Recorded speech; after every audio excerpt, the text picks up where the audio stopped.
Meet Alex. Good job, decent salary, works hard every single day and every single month. It's gone. Rent, car, credit cards, subscriptions, gone, gone, gone, gone.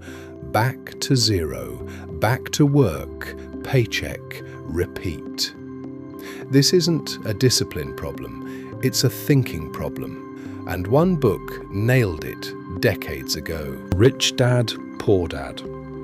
One line from the book says it all. The poor and the middle class work for money. The rich have money work for them. Robert Kiyosaki. Sound familiar? You're a student. I'll start saving when I get a real job. You're working hard. I'll invest when I have more left over. You're in debt. I'll think about it when I'm out of this mess. Rich Dad's answer to all three? That day never comes. The rat race doesn't pause while you get ready. Here's your move. This week. If you're a student, track every dollar this month. Every single one. Then put just $20 into an index fund. Not because $20 makes you rich, because starting now beats starting later. Every time. If you're working, open your bank app right after this video ends. Find the one expense maintaining your life, not building it. Then set up a $50 auto transfer on payday, before rent, before anything. That's paying yourself first. If you're in debt, write down everything you owe. Smallest balance first. Attack that one hard. Free up even $30, then put 10 of that into an asset. Yes, even while in debt, because direction matters more than amount. You're not broke, you're just playing by rules nobody taught you. Now you know there are different rules. Alex did everything right. Went to school, got a job, bought a house, called it his biggest asset. Rich Dad had a problem with that word, asset. What does that actually mean? Most people think it means something valuable, something they own. Rich Dad had a different definition, brutal in its simplicity. An asset puts money in your pocket. A liability takes money out. That's it. That's the whole framework. Now look at Alex's house. Mortgage every month, money out. Property tax, money out. Repairs, money out. By Rich Dad's definition, Alex's biggest asset is actually a liability. This doesn't mean don't buy a house, it means know what it actually is. Rich Dad said it plainly. It's not how much money you make, but how much money you keep, how hard it works for you. The filter is simple. Does it put money in or take money out? Run everything through it. Sounds familiar? You're a student. That laptop on your credit card, you called it an investment in your future. You're working. That car on monthly payments, you called it a necessity. You're in debt. That house you stretched to buy, you called it an asset. Rich Dad isn't judging any of those decisions. He just wants you to call them what they actually are. Because you can't fix what you won't face. Here's your move. This week. If you're a student, list everything you're paying for monthly. Run each one through the filter. In pocket or out of pocket. You'll find at least one thing to cut. Put that money somewhere it works for you instead. If you're working, before your next big purchase, any purchase, pause for 60 seconds. Ask, does this put money in my pocket or take it out? You don't have to say no, just know what you're choosing. If you're in debt, write down your liabilities, all of them. Don't judge, just see them clearly. Then find one, just one, you could reduce or eliminate this month. That's the filter working. You don't need to be rich to start thinking like this. You just need to ask one honest question. In or out? That question changes everything. Alex gets paid, then pays rent, car, food, bills, subscriptions, and saves whatever's left, which is usually nothing. Rich Dad had one rule he never broke. Pay yourself first. Not last, not whatever's left over. First. Before rent, before the car, before Netflix. Even $50. Here's the part most people miss. Rich Dad still had bills, still had creditors. But by paying himself first, he created pressure. And that pressure forced him to find more income. You're not avoiding your bills, you're making your brain work harder to cover them. That jar, working while you sleep, that's the whole idea. Rich Dad said it this way: the single most powerful asset we all have is our mind. If it is trained well, it can create enormous wealth. Paying yourself first trains your mind every single month. Sounds familiar? You're a student. I'll save when I start earning properly. You're working. I'll invest when there's something left over. You're in debt. I can't possibly save right now. Rich Dad heard all three. His answer was the same every time. There is never something left over. That's not a coincidence. That's how the system is designed. Pay yourself first, or you won't pay yourself at all. Here's your move. This week. If you're a student, open a separate account today. Call it anything, Future Me, Star Jar, whatever. Transfer $20 into it right now, not at the end of the month. Now.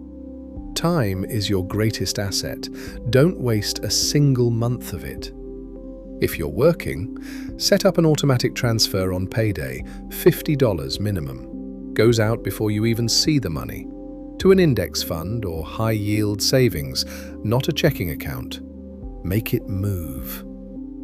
If you're in debt, yes, even you, even $10. Here's why. Paying yourself first isn't about the amount. It's about telling your brain that you come first. That shift alone changes your decisions. First. Not last, not whatever's left. First. You've been paying everyone else first your whole life. It's your turn. 2 words. Alex used them constantly. Can't afford it. Rich Dad banned those words from his house entirely. Not because money was no object, but because those 4 words do something dangerous. They shut your brain off. The moment you say, I can't afford it, your mind stops looking. The question is closed. You've given yourself permission to stop thinking. Rich Dad replaced it with a question. How can I afford it? You don't need an answer immediately. You just need your brain to stay open. One is a statement that ends things. The other is a question that starts them. Kiyosaki wrote it exactly like this. One dad said, I can't afford it. The other dad forbade those words. He insisted I say, how can I afford it? One lets you off the hook, the other forces you to think. That's financial intelligence, not a number, a habit of asking better questions. Sound familiar? You're a student. I can't afford to invest. I'm still in school. You're working. I can't afford a side income. I have no time. You're in debt. I can't afford to think about this right now. Every single one of those is a door you just closed. Rich Dad never said those paths were easy. He said closing the question before you even try, that's the most expensive habit you have. Here's your move. This week. All 3 of you, student, worker, in debt, same move. This week, every time you hear yourself say, I can't afford it, pause. Just pause. Replace it with, how could I? You don't need an answer, you don't need a plan. Just ask the question and let your brain work. Then, spend 30 minutes this week learning one financial thing you've been avoiding. Not a whole course, 30 minutes. Student, learn what an index fund actually is. Working, learn what your company 401k match is. In debt, learn the debt avalanche method. 30 minutes each, one topic, that's it. Rich Dad called this financial intelligence, and he defined it simply, having more options. You can't see options through a closed door. Open it. Just a crack. That's enough for now. Alex thought he understood money. He earned it. He paid his bills. He tried to save what was left. But there was one thing nobody told him. The game has rules, and the rules aren't the same for everyone. Here's what Rich Dad showed Kiyosaki. When you work as an employee, you earn money. Then the government takes taxes first. You live on whatever's left. But a corporation earns money, pays its expenses first, then gets taxed only on what's left. Same country, same tax laws, completely different outcome. Rich Dad called this the biggest secret of the rich. Not a trick, not a loophole, just knowing how the game actually works. Kiyosaki put it plainly. Employees earn and get taxed, and they try to live on what is left. A corporation earns, spends everything it can, and is taxed on anything that is left. It's one of the biggest legal tax loopholes that the rich use. He wasn't angry about it. He just learned the rules and played accordingly. Sounds familiar? You're a student. Nobody taught you about taxes in school. Not once. Not ever. You're working.